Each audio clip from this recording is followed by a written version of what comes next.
Good afternoon, everyone. Tracy here, Tracy Cromwell, your certified integrative nutrition health coach and personal trainer, coming to you live with the broadcast Your Personal Journey with Food. And I'm really excited today because I have a special guest. I have Dr. Scott Spiridigliozzi. Oh, I knew it. Dang it, I told you I was going to panic. Spiridigliozzi. Spiridigliozzi. Yes. Sorry. Gosh, I get so panicked. Anyway, so happy to have you here. And today, this has got to be one of my favorite topics. We're going to be talking about nutrition and the digestive tract and digestive health, how to eat, for your gut health, how it's individualized, and, why this is so important to our overall health. And to everybody, Dr. Scott is a naturopathic doctor in Lynwood, Washington. And you're at the Interactive Health Clinic, and your main focus is on digestive health and sustainable weight loss. And you're currently accepting new patients, which is great. Mm-hmm. And I loved it because I dropped my book off at your practice, and it's a beautiful practice. So anyone in the local area, it's definitely looks like a fantastic place to get digestive help from Dr. Scott. And so he's really wanting to help people improve their health through gut health and other areas. So Dr. Scott, thanks for being here today. Yeah, thank you for having me. I appreciate it. I'm excited to talk about nutrition, which is something I'm really passionate about, and health. So all those things both those things combined are just my two biggest passions, and they're intimately connected. Yes. So what I wanted to start with, maybe you've heard of a food sensitivity, food intolerance, or versus even a food allergy. What's the difference between all of those? And how do you know if you have one? And what could the symptoms be if you do have them? So a food allergy, let's say you have an allergy to a peanut.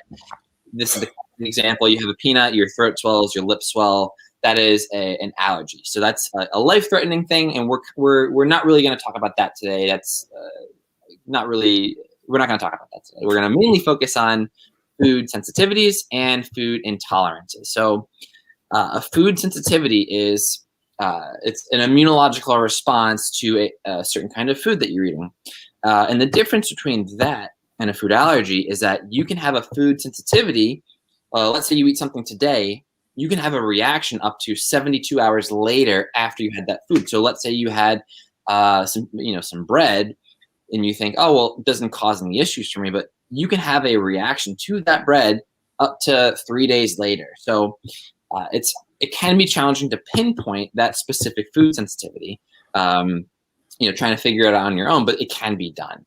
So food sensitivity is an immunological response to a food that is a delayed response. A food intolerance is you eat a food and your body has a difficult time physically breaking it down. So think of it as lactose intolerance.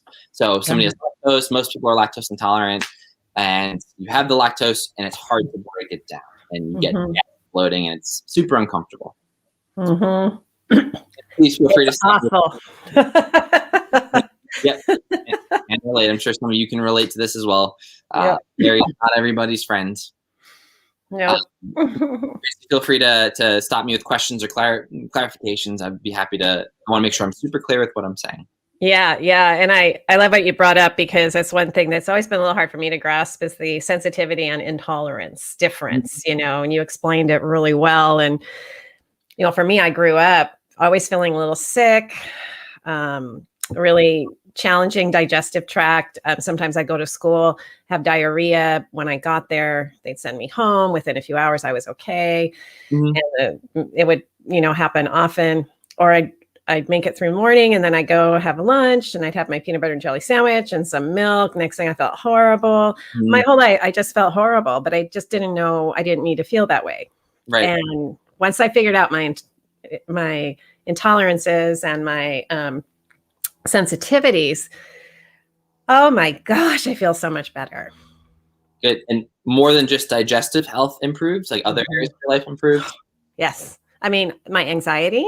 I learned that a lot of anxiety, like I can tell when I'm eating something that because sometimes I'll still make a decision that, I eat mostly to support my body, but sometimes, I do want that treat, or I want that pizza with some cheese on it. And I know it's going to happen. And so now when I'm feeling anxious, I start to look at my food too, and then I can get through it easier. No, I just have to pay better attention next time. Maybe not eat that. Yeah. But yeah, I had horrible anxiety growing up.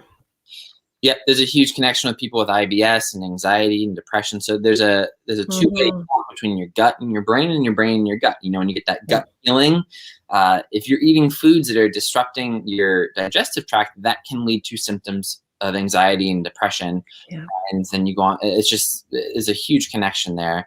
And so going back to the food sensitivity versus intolerance, basically what I want to really touch base on is what we think of as healthy food is not necessarily true for everybody. So we think, garlic and onion, for example.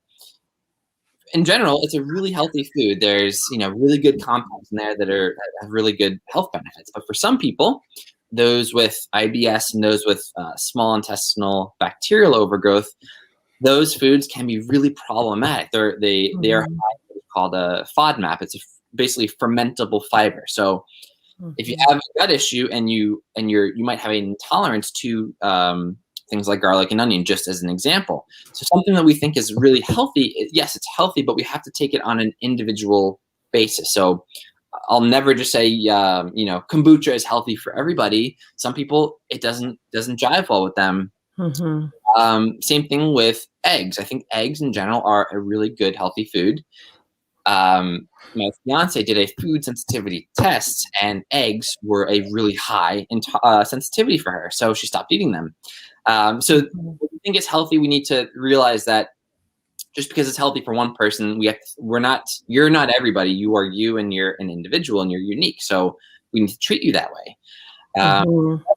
That's kind of that is the approach that I take. I take an individualized approach, and I want to figure out what foods are going to work best for you and for your gut health.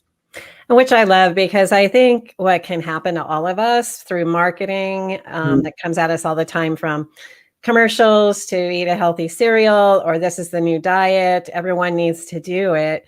And then, as someone who was a yo-yo dieter, and then now someone that works with clients that are just tired of trying so hard to lose weight, and is realizing that we are not going to fit one size fits all. And, you brought up eggs as well. For me, I know once I did that food intolerance test, which I highly believe in, was I took the dairy out and I took the eggs out, and oh my life changed.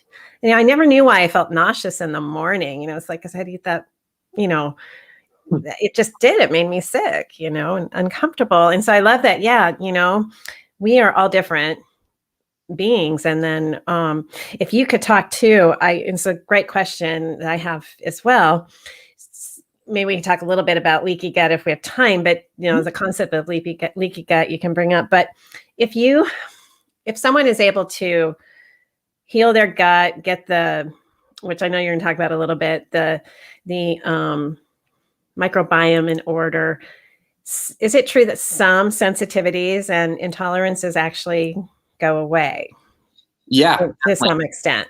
Yeah. So and this is kind of another thing to think about, is that it's not removing these things is not a forever thing for most foods. For some foods, you might just react genetically. You just react poorly to that food, and that is just the drug. But for a lot of these foods, as we heal your gut, as we get your microbiome, your gut bacteria to a proper balance, you can start to introduce these things back into your diet and see which ones are you okay with and which ones are you negatively reacting to. And so that's the beauty of this, is when we heal your gut from the inside out, we work on that. You're now in a balance where you can now handle these certain foods that might have caused issues for you before. So for example, I'm seeing a patient who has that small intestinal bacterial overgrowth. So and that's just kind of bacteria that grows in the small intestine that shouldn't be there. And so we worked on that. And so her digestive symptoms are significantly better. And so we're going to have her do that for another month of this low FODMAP diet. We want to make sure that she is maintaining her progress. And then once she's been stable long enough, now we're going to slowly add in the foods that she's been avoiding. We're going to add in the ones that she misses the most, like maybe garlic and onion are some of the favorites. So we'll reintroduce that and see how it goes. And if she eats it, great. I'm not dogmatic about, that's a low FODMAP food. You have SIBO, therefore you can never have these again. I think that's not good for mentally, emotionally, and it's just not not a recipe for a happy person. Mm-hmm. Now you use the word SIBO, so explain. Yes. What's SIBO? It's an acronym for small intestinal bacterial overgrowth, which there we go. Okay. Yeah, so that's basically that bacteria that grows in the small intestine that shouldn't be there. Yeah. People get like that. They eat a meal and then they're almost within a few minutes immediately bloated. That's a really big sign of that, big symptom of that. And it's pretty common, and it's fairly, for some people it can be really easily treated. For others, it's a little more challenging, but it's it can be treated. What's interesting when you just said that, because I used to think, because that happened to me a lot before, I would eat and then I'd be instantly what I thought was full. And I was confused between bloated and full. And so I would look at my plate and I would hardly have I had hardly eaten anything. So I forced myself to continue eating it because I knew I hadn't had a lot. And so it took me a while because I was so disconnected with my body, from my body. I didn't know the difference between full and satiated to bloating. And so again, it was just I don't know, I guess a difference I would like to say is being full is not the same feeling as a painful bloat. And, and so for anybody watching, so yeah, I remember that. And I always thought, oh, I'm bloated or I'm full so quick after eating a piece of cheese, I was like... And something I want to mention is like I believe that with when you're working on nutrition, it's really good to learn to tune into your body and listen to, okay, when I eat this food, this causes bloating for me, and not be upset by that or beat yourself up over it, but just kind of be, okay, I'm learning about my body. I'm not making my body happy. Let's do something different. Yeah. So listening to your body is going to be one of the best tools that we can use to improve our gut health. So yeah. And on the mental side of it was, I was mad at my body because it couldn't accept all that I wanted to put in my mouth, and I went through a bit of this, just this relationship with it was, well, you're going to accept what I give you kind of thing. It didn't serve me well, especially when I was older and, I became pre-diabetic and all that. And I was upset with my body. So I love what you said is that, I guess I'd like to say our bodies are our number one teammate, and it wants to do its best for us. And so if we can look at it, because we have a relationship with a food item that's probably pretty strong. So you're going to have to deal with that process of the brain thinking it's losing out on something. But, what Dr. Scott's saying is that on the other side, you feel so much better. And then the brain will learn that, oh, it's so much better, that I can feel good and I can have energy. And was it brain fog and mind clear, right? Yeah, absolutely. And symptoms are just our body's way of telling us that there's an imbalance. Like that's what a symptom is. And so as opposed to just, if you have a headache, instead of just giving you an aspirin, let's figure out, why is the headache there? What's the imbalance? Are you dehydrated? Is it a food sensitivity? Is there a nutrient deficiency? So we need to also change our relationship to symptoms. It's telling you something. So we need to listen to that, not just try and get rid of it. Yeah. And it's like, it's communication and information. And I guess too, I started to think of it this way too. We have symptoms of when our body is saying, hey, something needs to change, or we have a symptom of like, hey, this is working. So a symptom of something working means that you have energy, or your stomach's not bloated out, after you eat, and finding reward, I think, in your body speaking to you, not in not in a, I don't want to say like a way that's over, I don't know how to say this, but where you're so tuned in that you're afraid of everything it's saying, but open feedback. Mm-hmm. Definitely. Yeah. Not And to be, what would you say? Oh, go ahead. doesn't say, yes, we don't want to be obsessive with every little Yes. symptom. Yes. That's going to make us hyper vigilant and create Thank you. anxiety, and that's going to disrupt our gut health as well. So we need to, it's an awareness. It's not an obsession. Yeah, great point. I was trying to figure out a way to say it. It's just like when I talk with clients, it's data, Mm-hmm. and again, where it used to make me feel very distressed, I now really, it kind of excites me to get some input, and now I'm curious about it. And it's fun. This week, I'm actually kind of on a reboot for myself. I thought today I'm just going to, this week, I'm just going to make sure, because I was, I was eating some bread last week and, and all this and that. And I noticed just some tendencies coming back that, a little bit of water retention, a little bloating and stuff. I was like, okay, that hasn't changed. So let's go back to not eating that stuff as much. And yeah. So anyway, but so in regards to, I know you wanted to talk about supplements a little bit, right? You were going to mention something about supplements. Yeah, and so to bring up supplements, the thing I want to preface that with is that you can't out supplement poor nutrition basically for your gut. So the nutrition is it's going to be your foundation. You can't build a house on a poor foundation. We need to have a solid foundation, and that is going to be what is the nutritional outline that's going to help your gut start to heal. Because if you're constantly eating things that are causing inflammation in your gut, and you're taking supplements, they're going to cancel out. So we need to figure out what's the nutritional plan that's right for you. And then on top of that, we can always add in some supplements. And some of the most common categories of supplements that I think are the most beneficial for digestive health are going to be probiotics, of course. Just probiotics we can do for some people. They need digestive enzymes, supplemental stomach acid, which is called betaine HCl. For some people, we may need to. We can do basically stool testing to look for, are there any bad bugs in there, and we may need to use some kind of antimicrobial herb. So basically herbs that will help to get rid of the bad bacteria or parasites, whatever they are. And those are going to be the most common categories of supplements. But probiotics, which by the way, probiotics are not created equally. So some of them, a lot of them, that's true for all supplements in general. We can't say, oh, probiotics didn't work for me, I've tried them. Well, how long did you try them? What was the quality of them? What were the bacteria strains that were in them? So if you've tried them before, I don't want you to think that they just don't work, because they're incredibly well backed by research, and it really depends on the quality of the probiotic.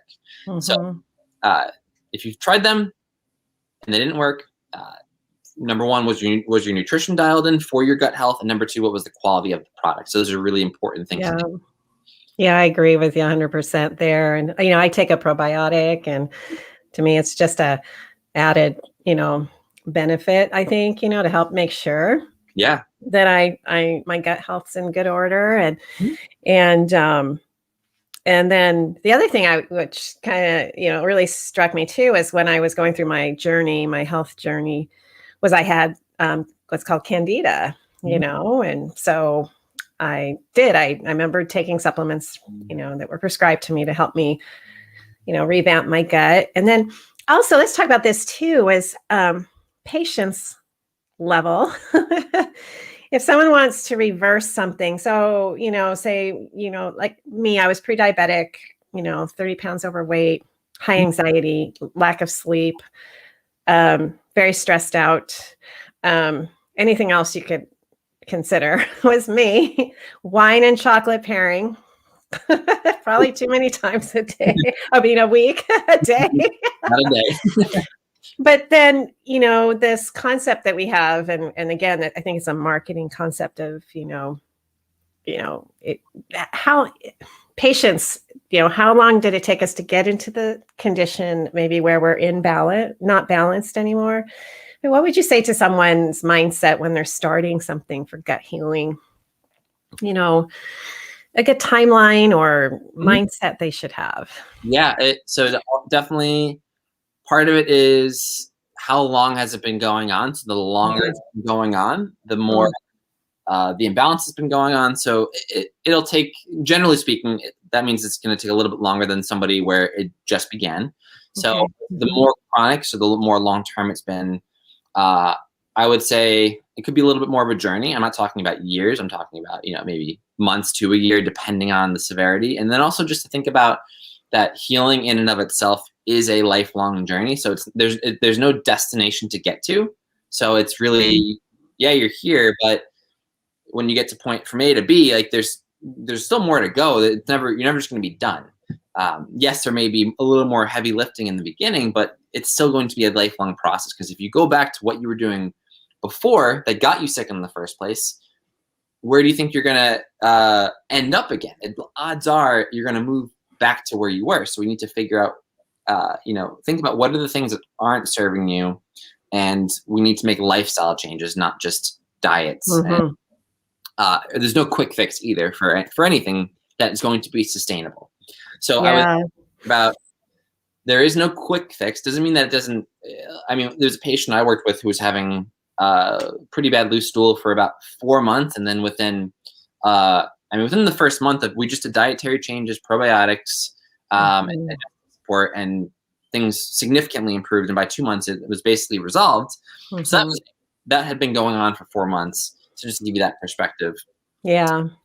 So it depends on, and I would say, in terms of mindset, just be patient with yourself and know that it's going to, there's going to be times where things are going really great, and then it's going to be 2 steps forward, 1 step back for a lot of people. And that is completely normal, and that's okay. It doesn't mean that you're broken. It's just, that is just what happens with health. And I don't expect anybody to bring perfection to the table in terms of following the plan and all that. I expect making progress is my goal. It's not perfection. I love that too. I know one reason I was a yo-yo dieter was my goal was to lose that weight in a certain amount of time at whatever cost, or whatever diet I was on. And then when I lost the weight, I didn't know how to live at that weight. I just didn't know how, because everything I'd done to get there was, in my mind's eye, a quick fix, which a lot of it was, which was not sustainable. So I would then be like, I'm not going to live like this the rest of my life, starving myself. And so I go back to my old habits, and pretty soon, in 3 months to 6 months or whatever, I'd gained all the weight back. And I know sometimes people, they gain even more back. And so I love the concept of it's a life journey, because, it is a life journey. And like I was saying last week, I was like, hey, I got to switch things back. I could tell I was kind of going back to some old habits, and my body started to tell me about it. And okay, but whereas in the past I would look at that as a horrible failure, and now I look at it as like a learning experience. And okay, all right, what's going on in my life? I'm just going to do an adjustment. So yeah, I agree. It's just that being okay with it being a journey of life learning, and I think too, one of my favorite parts is the little battles that go on in my brain, about, the one that wants all the stuff, instant gratification of flavor or whatever, at whatever cost. And then the other one that's like, I don't want to feel that way anymore. And working out the compromises, I guess. So, anyway, I just find it really so interesting. Yeah. There was one other thing. We could talk about leaky gut too, if you wanted to. Please do explain that a bit more as to what happens and ramifications of that. Yeah. So leaky gut is kind of what it sounds like, but not as, I guess, dramatic as it sounds like. So you're not just having stuff just kind of leaking through like these big things, but basically, so your small intestine is imagine this is your small intestine, and the cells in your small intestine are really tight like this. They only want to let you, on the outside of your small intestine is your blood vessels, where you're going to absorb the nutrients from the gut into the small intestine, or into the blood vessels. So now it can go to the rest of your body and go where it needs to. And people that are eating food intolerances, food sensitivities, they are eating when they're stressed, they don't have enough stomach acid or things like that, that can lead to a loosening of those what are called tight junctions. Now you get these larger gaps in your small intestine. And so now you can get undigested food particles leaking out into your bloodstream. Mm-hmm. Now your body's going to see these foreign things in there, and when the body sees something foreign, it tends to want to attack it. So it makes antibodies, which are basically little soldiers against the foreign invader, and it tries to take care of it. So now when you keep eating some foods and you have this leaky gut, your immune system is going to constantly trying to attack that, and now you have a food sensitivity. And then what can happen is, if you have a food sensitivity, sometimes the food can look like certain parts of our body as well. So with gluten, for example, if you eat gluten and you have a food sensitivity to it, what the gluten looks like part of our thyroid gland. So if you have Hashimoto's, which is autoimmune, or the body is attacking the thyroid gland, it can be triggered by a food sensitivity, which was due to a leaky gut. So leaky gut can lead to basically inflammation in the whole body, can lead to autoimmune conditions, fatigue, brain fog. If you get brain fog after you eat, likely there's some leaky gut going on. If you have gas, bloating, any kind of digestive symptom, and symptoms that are outside of the digestive tract. So if you have depression, there's some interesting research on depression with food sensitivities. If you have a food sensitivity and leaky gut, you can get body-wide symptoms. There's no restriction on what symptoms you can experience. Like if I have a food sensitivity, I get joint pain, and I get brain fog, and I get a little weird with my mood. So impact all of those things. Leaky gut can be healed. It's not a forever thing either. Just like a lot of stuff with the gut.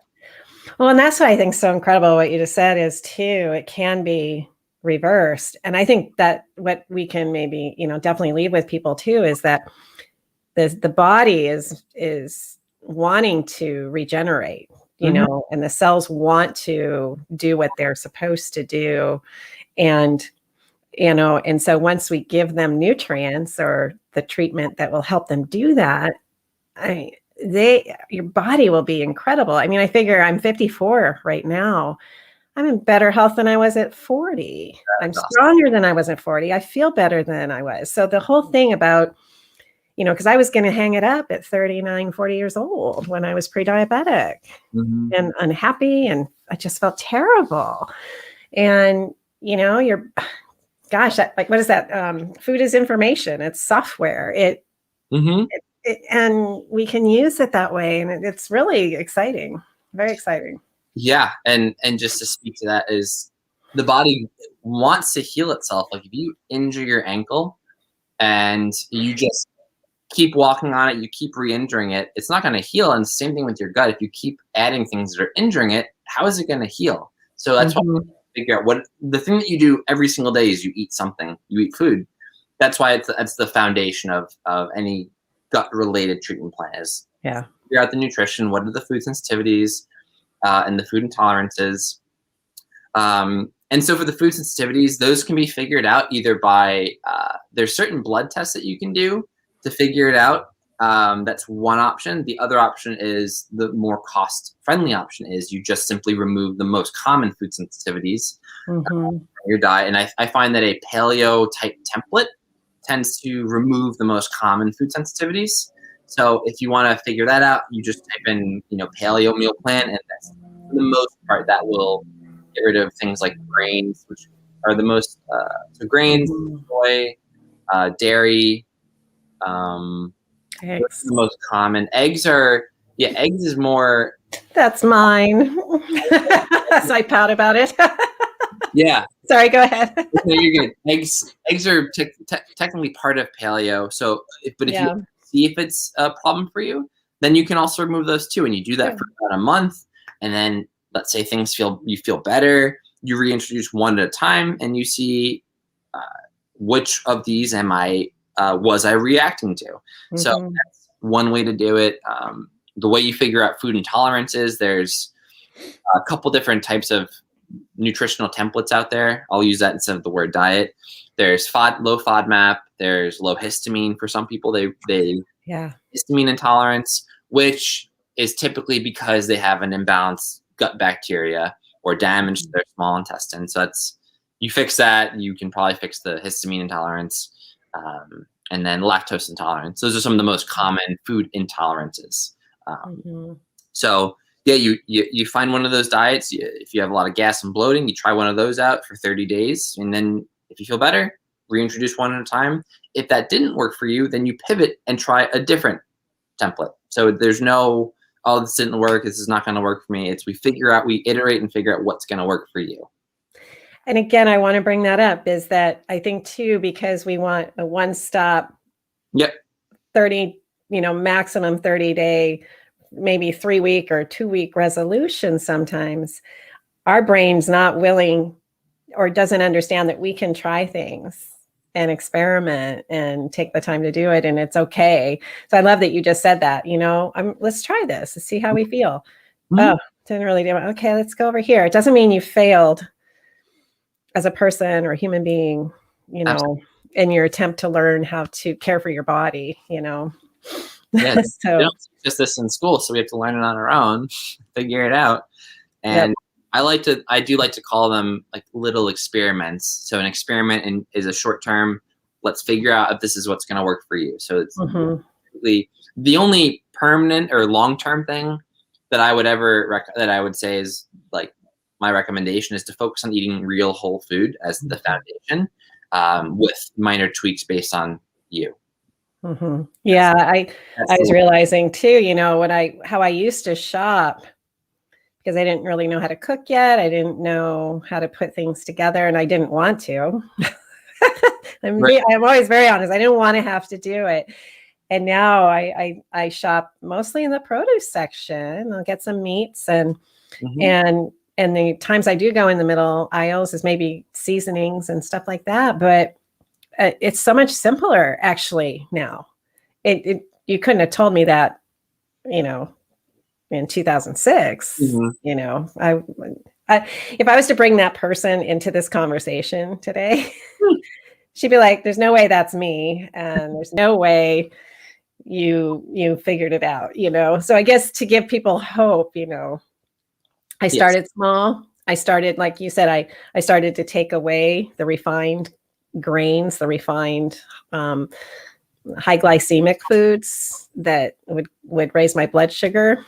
And I was retraining my palate too to like different flavors, and so, yeah, my palate's not even the same palate it was back then. Yeah. Oh, say that again. I'm sorry. That's awesome that you So to give everyone hope, I mean, it's like, if you, don't give up on yourself. If you are in the area, Dr. Scott's right up in Lynwood. Again, you're at let's see, your practice is named Interactive Health Clinic.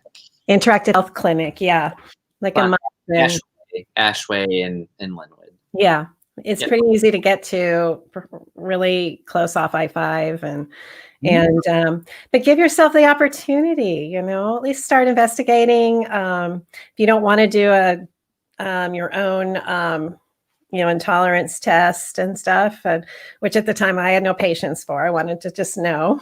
You can go see him and get a test and start discovering that maybe you can start to feel really good and live in a body that's performing, and helping you get through life. So so we're already sadly, we're at 35 minutes. That went so fast. It went fast. We'll do it again. Yes, and we were talking before the show, Dr. Scott and I, about doing another another couple shows on the gut, and so we're going to set those up.